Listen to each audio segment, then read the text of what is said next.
everyone, my name is Deanna and I'm the host of the History Hotline. Welcome to episode number 21. Today's episode, well, as it's Black History Month in America and as this month is dedicated to the little moments in history where Black British and African American or Black American history have combined and collided, today's episode, I thought we'd take a moment to go to a place where I think historically is a point where the most African Americans descended into the British Isles.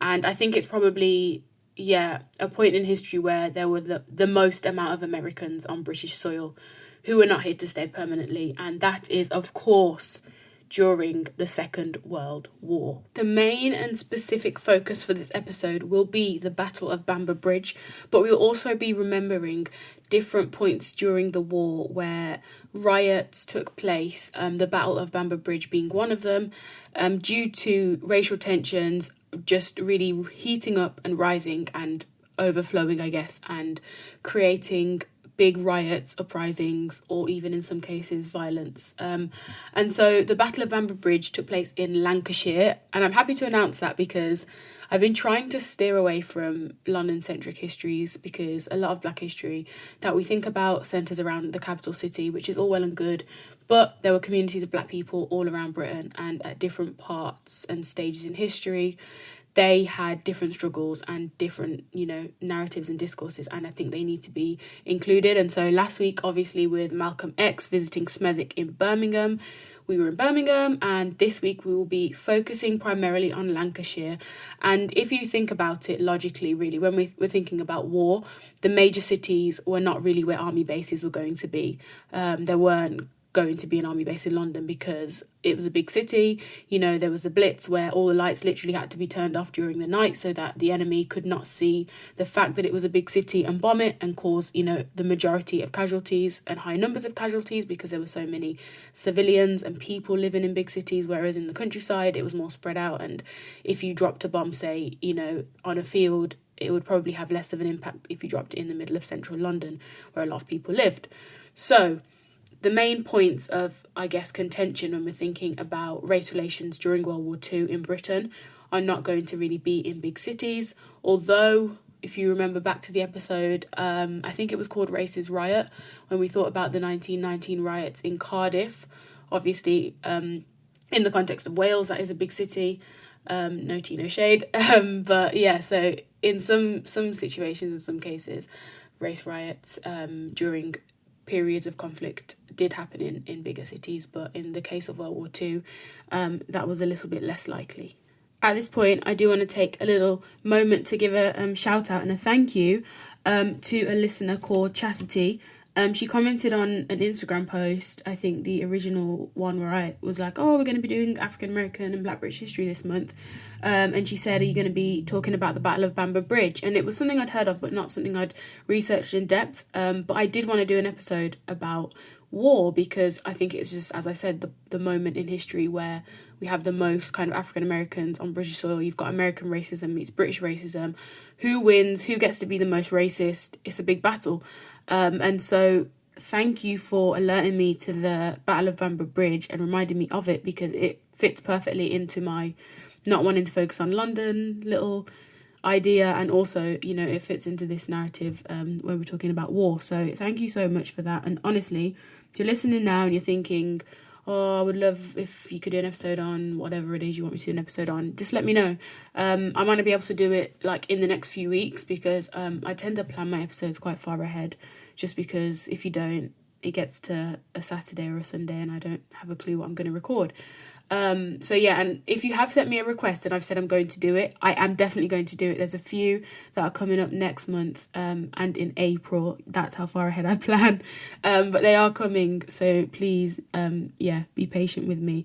But feel free also to send any requests of any topics that you'd like to hear about. And even if I can't do them as a full episode, maybe I'll be able to put them into a reel.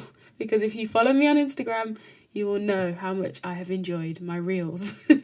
Okay, let's just set the scene, give a little bit of context for anyone who isn't too sure about what World War II is or needs a recap.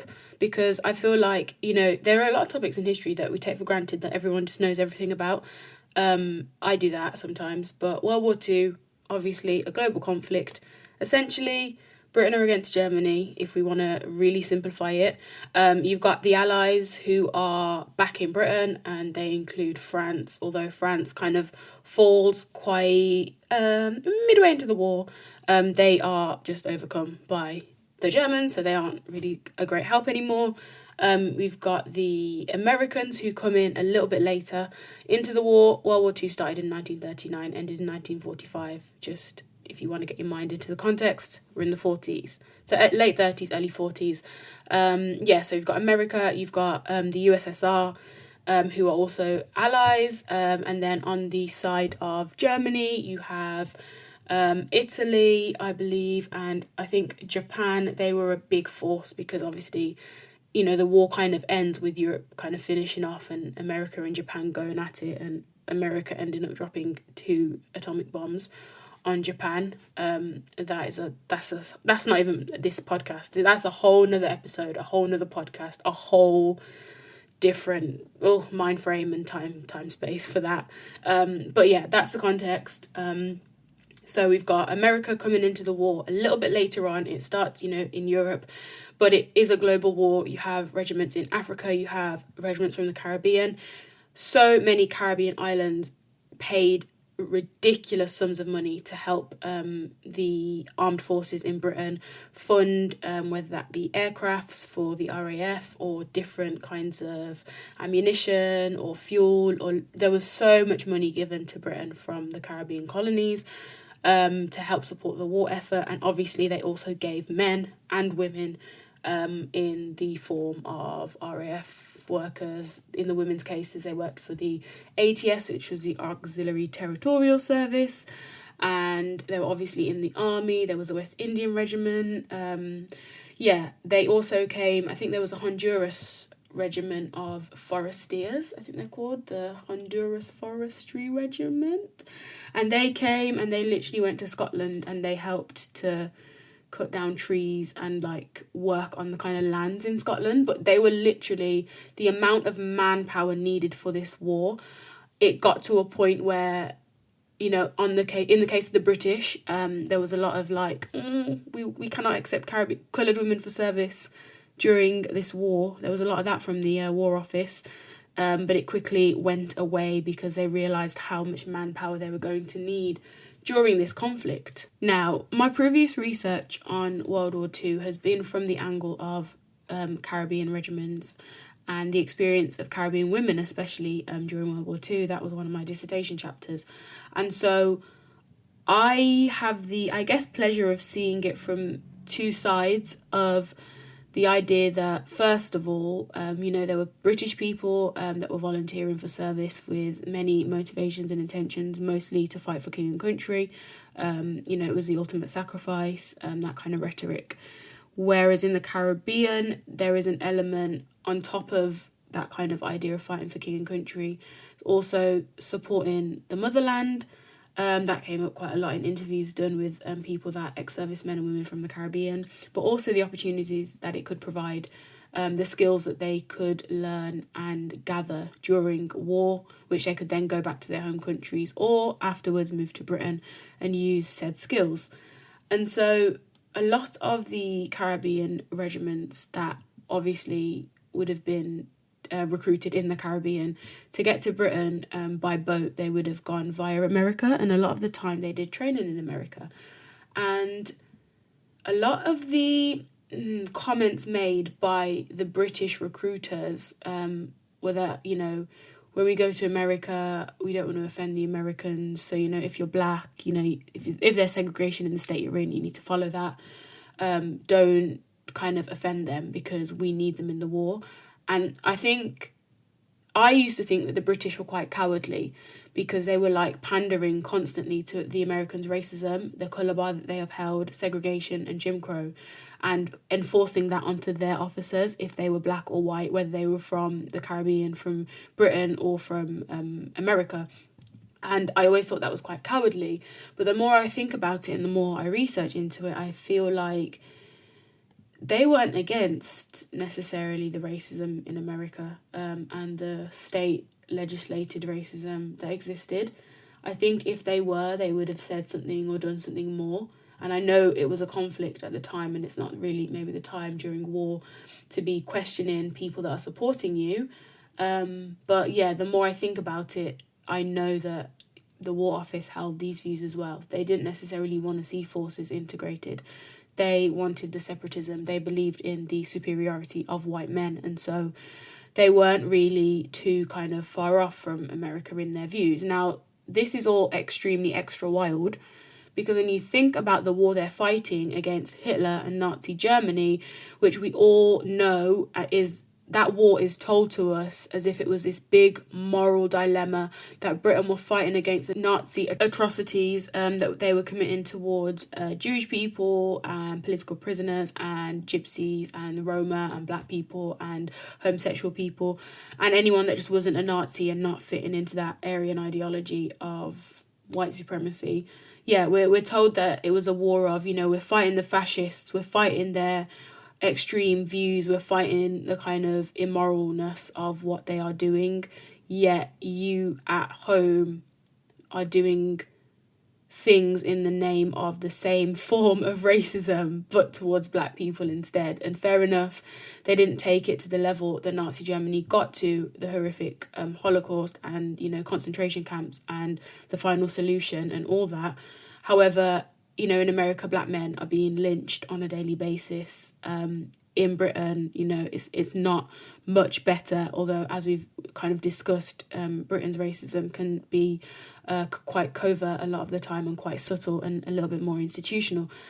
And so I often find that such a huge paradox that Britain kind of bang on about fighting this war and fighting the fascists, and then, at home they weren't doing much better. But yeah, I guess that is that is Britain for you. To add on to that, just because why not, we're here now. This idea that during this exact time that, Britain are fighting Germany, America are obviously allies. In the southern states of America, there were literal black GIs, and these are the people that are fighting in the American army. These people are being refused service in bars, in restaurants, in southern states because of segregation and Jim Crow.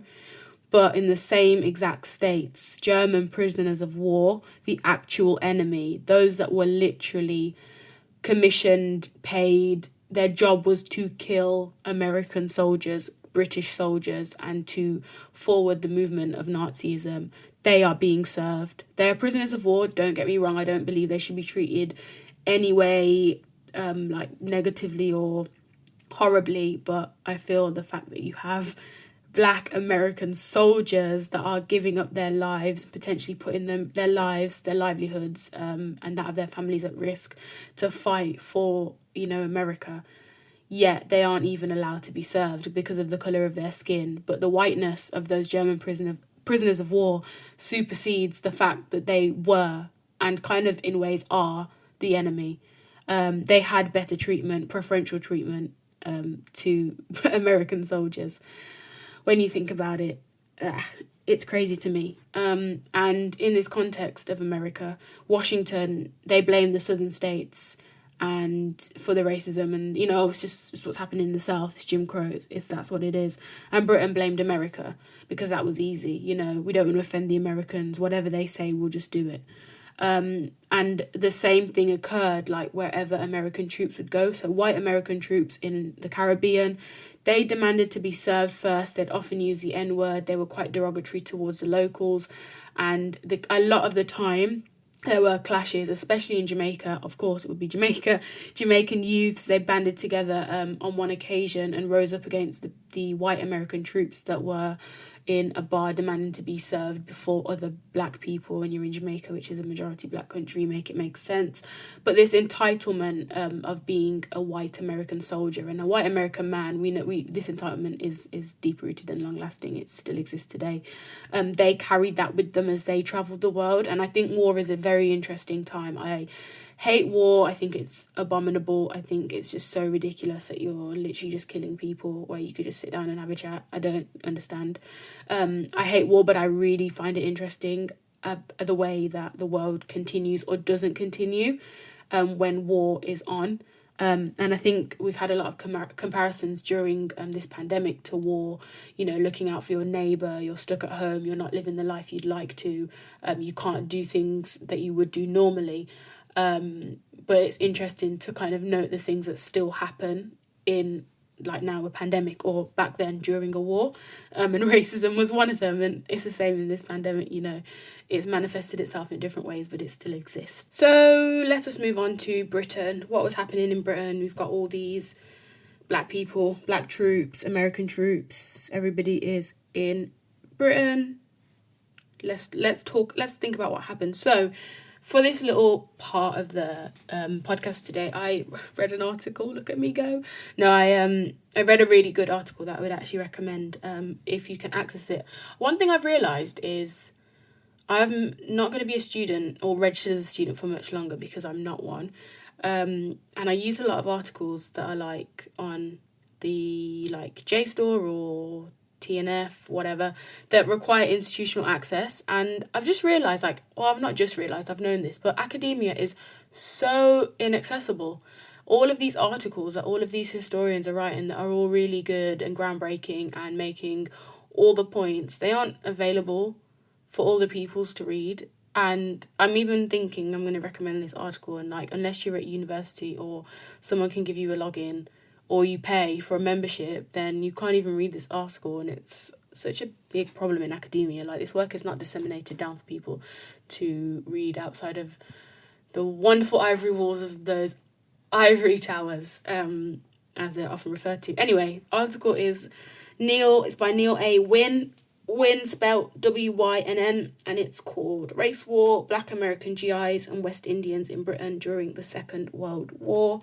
Really enjoyed this article. We'll be using a lot of the facts I refreshed my mind and learnt on during this episode. And also, since I'm here, I thought I'd also speak about another author that I read a lot during my dissertation, but didn't really do an episode particularly about his texts, but they did come up, and that is Stephen Bourne, who looks a lot at the contribution of black soldiers, especially from the Caribbean, in Britain, and also in the colonies, and also African soldiers and African American soldiers too. He covers a lot, and his text, he has I think three. One of them is called Black Poppies, and it's Britain's black community in the Great War. He has Under Fire, Black Britain in Wartime, 1939 to 1945, and then Mother Country, Britain's black community and the Home Front, 1939 to 1945, and The Motherland Calls as well, which is the one I really, really enjoyed. And also he is really good at including the LGBT community into his work, and he has a book called Fighting Proud, which is the untold stories of gay men who served in the 2 world wars, which is obviously something that I haven't even spoken about. I don't think I've ever brought on any queer histories on this podcast. I don't have the range. Maybe one day I will, or I'll have an appropriate guest who can speak on these kinds of things. But yeah, he's a really great historian, because he isn't just speaking about white men fighting in wars, which is obviously important because a lot of white men fought in World War II, but they aren't the only people that fought, and sometimes I think this country forgets that. So, right, back to the text by Neil A. Wynn. Some facts for you. 130,000 African Americans found themselves in Britain at various points during World War II. 3 million US service personnel came to Britain during the dates of World War II, mostly from 1942 onwards, and mostly they were black GIs. And because of this, the Ministry of Information in 1943 actually issued a film. The Ministry of Information, they did a lot during World War II, a lot of films to either boost the war effort and get people to volunteer in Britain, or to acclimatise those soldiers that were coming from abroad. In this case, the film was called Welcome to Britain, and it was to educate and inform the GIs on the cultural differences in Britain. And one of the main things, I spoke about this last episode, Britain and their pubs. It was in the film that, British people, they'd call the theatre, the American theatre, the cinema in Britain. However, the place of recreation was the pub. British people love the pub, and that was in the film. So it was really kind of all the stereotypes, I guess, you'd think about being British compared to being American. So maybe words that were used or phrases, or the fact that British people are quite reserved. I think that was a big one, because it was quite commonly thought that British people were rude, but actually they just aren't, as oversharing. Well, see, I say that coming from the perspective of living in Britain, but Americans can be quite the oversharers. They're quite, open with their emotions and their feelings and happy to tell you their life story at a moment's notice, whereas British people, they take probably a few drinks in the pub to get to that level. But yeah, that film, I think, suggests the magnitude and the numbers of black GIs, and not black, just black GIs, US service personnel that were coming over to the British Isles and needed to be educated about what their experience could be like, just to make it as smooth a transition as possible. So, as we get into the Battle of Bamber Bridge, just for context, by 1943 there were 68 different riots that had occurred in or around military camps in Britain.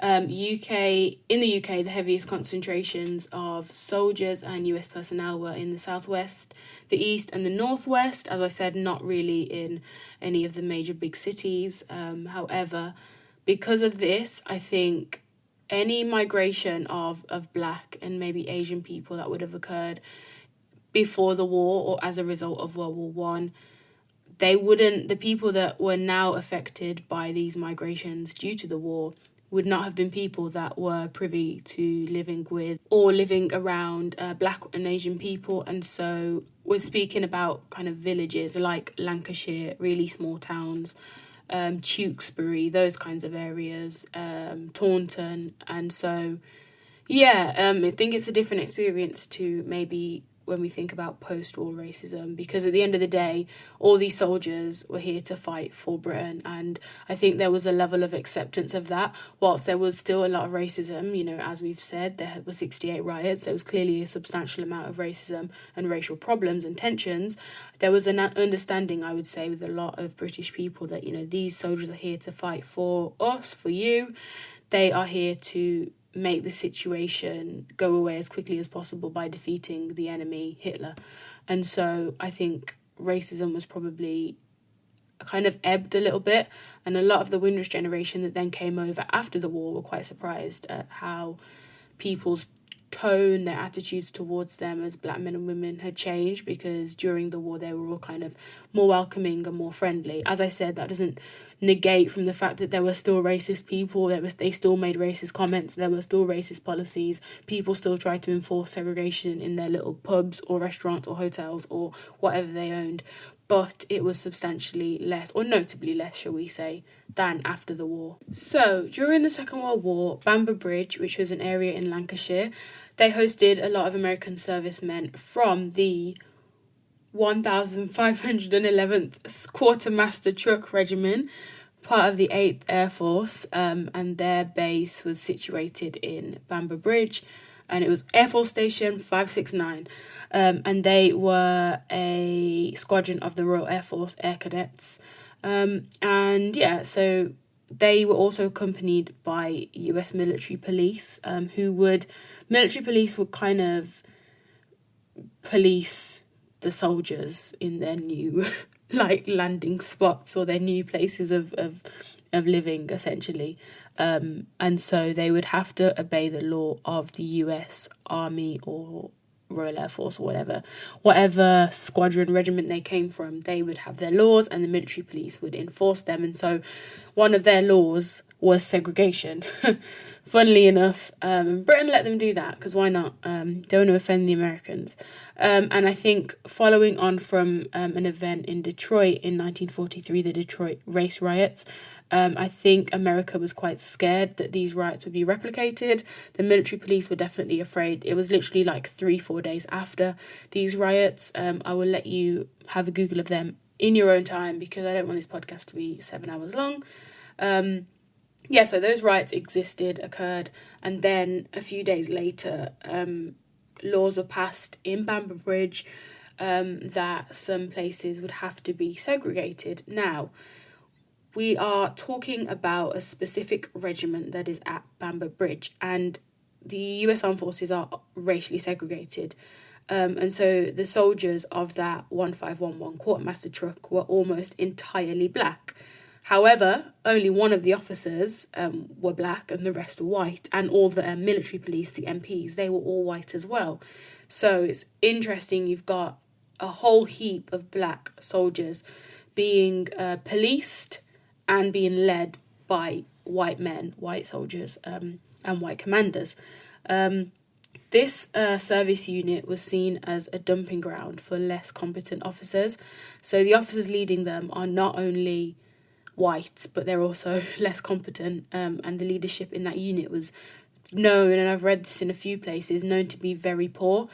And racial tensions were already high, as I said, because of the riots in Detroit. They'd led to 34 deaths, 25 black casualties. I don't think any white people were arrested. Of course not. Even though, it was a riot of equal proportion, you could say. Equal.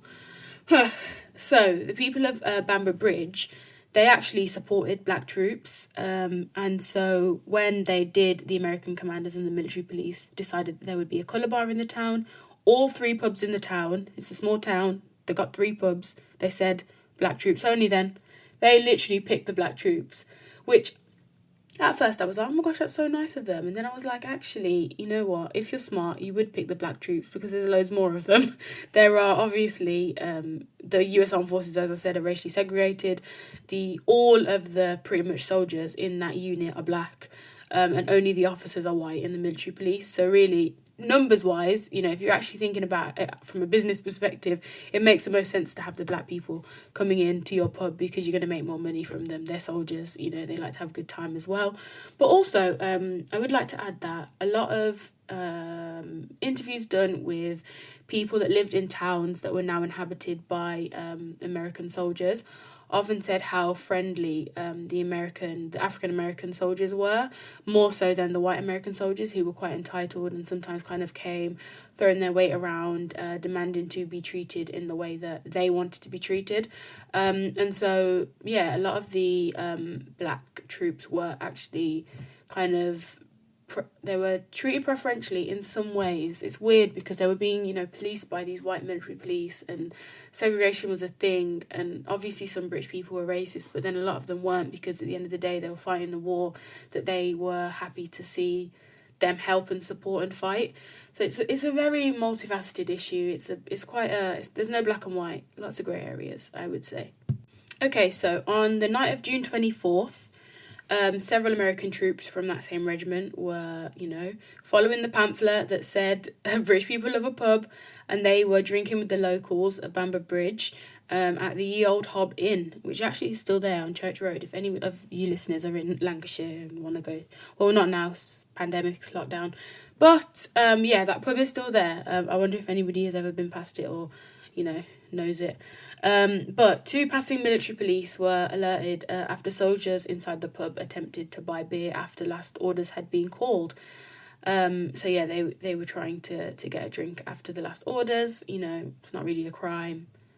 But military police, of course, heavy-handed as usual, came in. I have such a disdain for police in these podcasts. Historically, no, not a fan. And it's not the Metropolitan Police today, surprise, surprise, but these military police don't seem to be much better.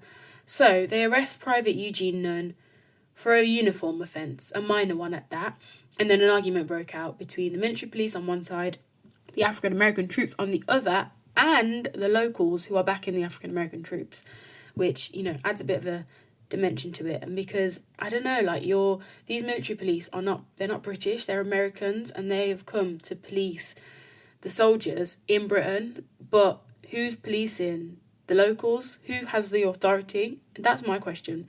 So it must be quite an interesting dynamic, these locals that you're in their house, you're in their pub, you're in their country, and you're trying to police them. But as I said, lots of grey areas.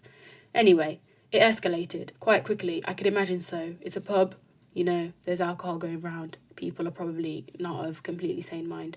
But it especially escalated when Private Lynn M. Adams brandished a bottle at the military police, causing one of them to draw his gun. Of course, Americans, first thing they do, draw their gun. I'm sorry, I really need to start with the generalizations towards Americans. I'm sorry, but they just come so naturally to me. Anyway, a staff sergeant was there. He was able to defuse the situation, but as the military police drove away, Private Adams, he'd had enough. He hurled a bottle at their jeep. Not ideal. I could just see it in my head now, and you just have had enough and you just retaliate after the moment, but it wasn't technically after the moment because the bottle actually hits the jeep.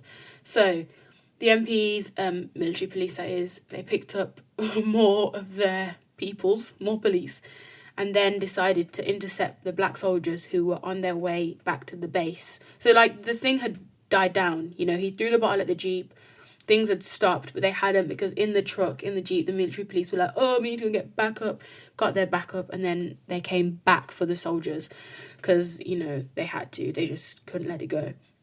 So what happened next is a little bit of a debate, according to the article I have taken most of my knowledge from. This is not the article I mentioned before. This is a Lancashire local article.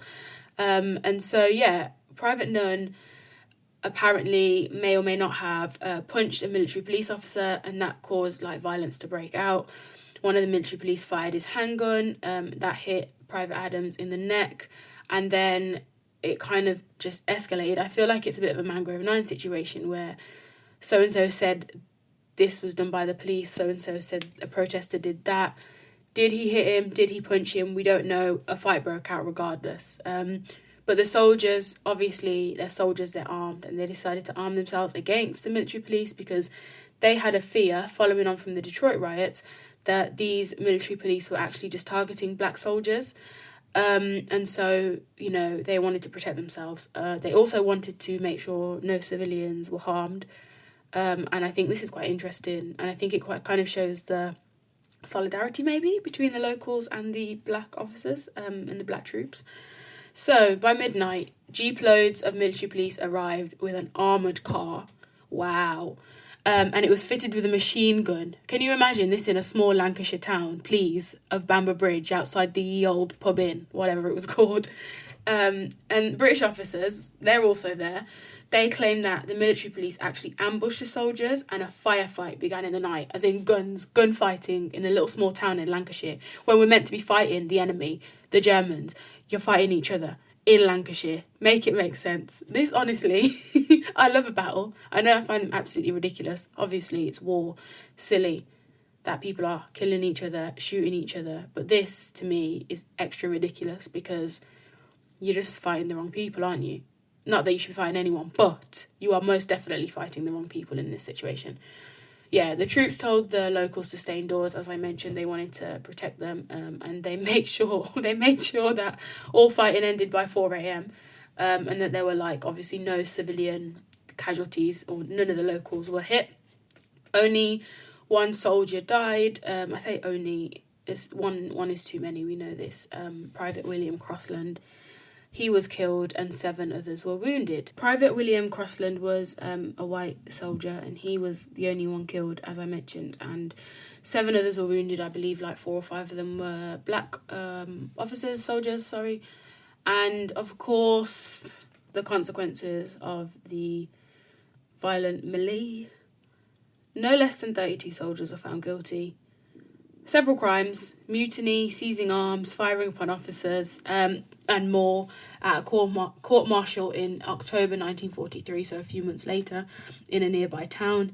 Their sentences were reduced following an appeal because they knew that the poor leadership that the officers in that regiment were dealt with, and the obvious racism of military police. It was kind of like they weren't given too hard a sentence. And also, they really, really, really wanted to keep this on the down low. And I think that's probably why you probably haven't heard of the Battle of Bamber Bridge, because it would have really ruined the kind of solidarity and the unity that was occurring on the home front as the Allies were coming together to fight this common enemy of Germany. And so this idea that if we publicise what has happened, if we talk too much about it, it will suggest that there are divisions and factions within the Allies, and that wouldn't have been seen to be good. So, of course, it was hush-hush, it was swept under the rug. But I think it is very interesting that, the Jim Crow, the segregation that had occurred in America was causing such kind of fractions in Britain.